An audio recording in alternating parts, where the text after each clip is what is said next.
One of the most daring attacks on targets deep behind enemy lines was carried out by our defenders exactly 1 year ago.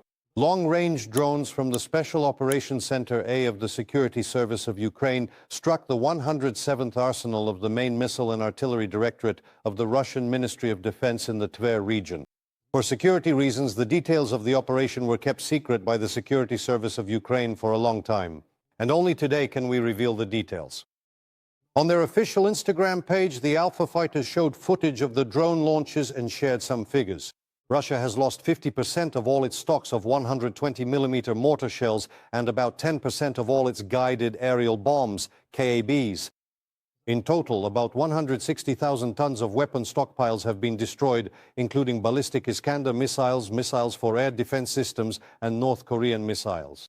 The explosions at the arsenal were so powerful that they caused an earthquake, and the total amount of damage inflicted on the enemy reached $5 billion.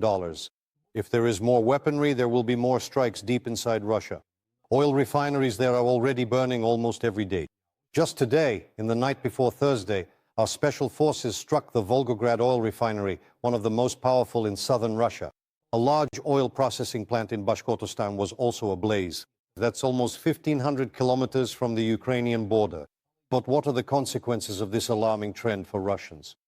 Nina Kolomiets found out that it's no longer just about the fear of drones in the sky and explosions at industrial sites. In the country, gas station owners are now seriously talking about a crisis. Thick black smoke billows from the fire.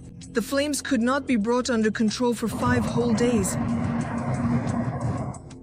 A month ago, drones incinerated 6 storage tanks at the Novoshakhtinsk oil refinery in the Rostov region.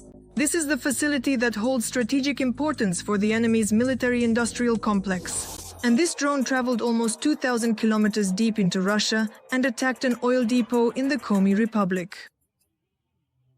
They are covering record distances. Most importantly, they strike hard and hit their targets precisely. Last month set a record for the entire war in terms of the number of strikes on Russian fuel industry facilities, oil refineries, pumping stations, and fuel wagons.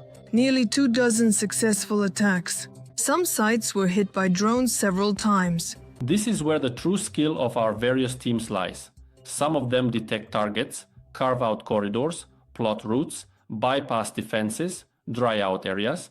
In other words, they use decoys to exhaust the enemy's air defense system and deploy exactly the type of drone that is best suited for each specific target.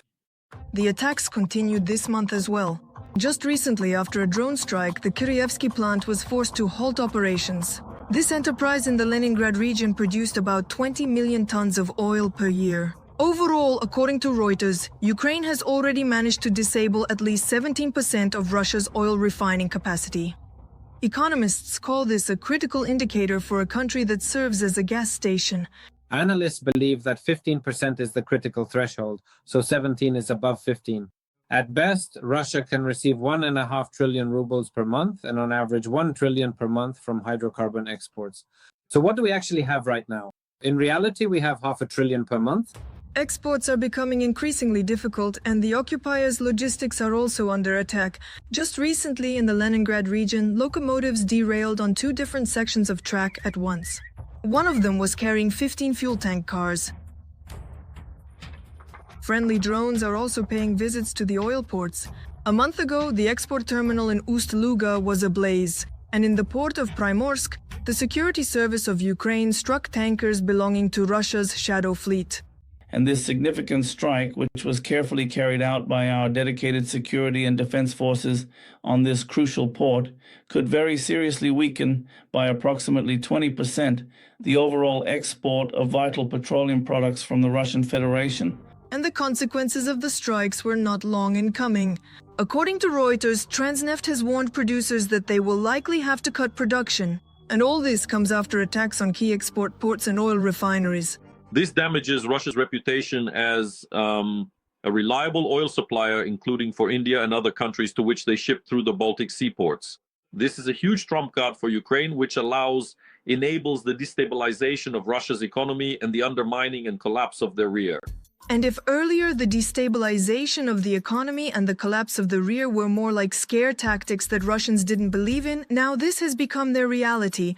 Fuel prices at local gas stations are rising. Since the beginning of the year, gasoline has become a third more expensive and in some places almost by half.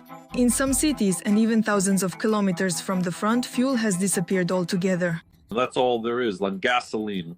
And apparently there's no gasoline. In Russia, they decided to save money on the so-called damper item. The damper amounts to 2.6 trillion rubles.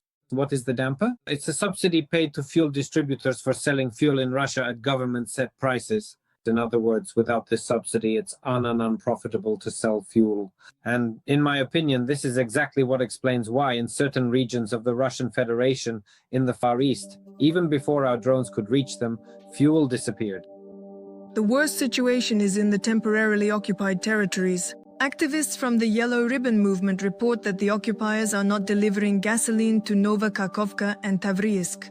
And this is despite the fact that there is no electricity in the cities, as the Russians have destroyed the power lines. As a result, stores are closed and medicines in pharmacies are spoiling.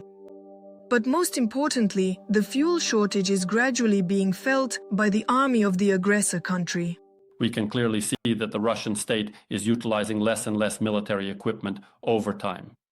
This is not only due to the active use of drones along the front, but also because of the intense strikes on their oil refineries, which means a reduction in their ability to supply fuel.